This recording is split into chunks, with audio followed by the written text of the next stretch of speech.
एक साधु नदी के किनारे बैठा था। नदी अपनी सहेज धारा में बह रही थी, निर्विघ्न, बिना किसी उद्देश्य के, बिना किसी बाधा के।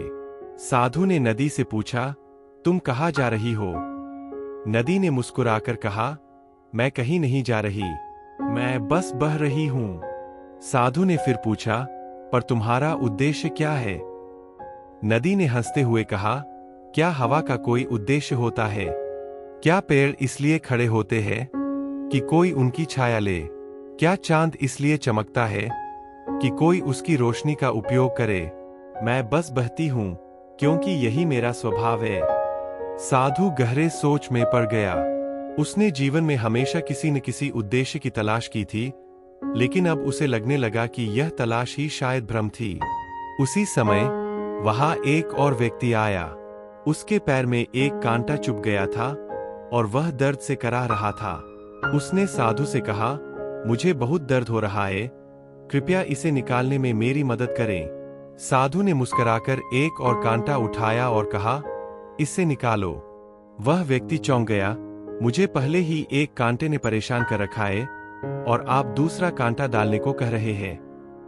साधु ने समझाया, कभी कभी एक कांटे को निकालने के लिए दूसरा कांटा जरूरी होता है। यह नया कांटा पहले वाले कांटे को हटाने में मदद करेगा, लेकिन याद रखना, जब कांटा निकल जाए तो दोनों कांटों को फेंक देना। वह व्यक्ति धीरे धीरे समझ गया। जैसे ही उसने नए कांटे की मदद से पहला कांटा निकाला, वह राहत महसूस करने लगा। साधु ने आगे कहा, हमारे मन में भी कई कांटे होते हैं, भ्रम, पीड़ा, लालसा, द्वेष। इन्हें हटाने के लिए कभी कभी नए कांटे की जरूरत होती है, ज्ञान, ध्यान, प्रश्न। लेकिन जब कांटे हट जाए तो उन साधनों को भी छोड़ देना। साधु ने फिर नदी की ओर देखा। अब उसे समझ में आ गया था कि जीवन में कुछ भी स्थायी नहीं है।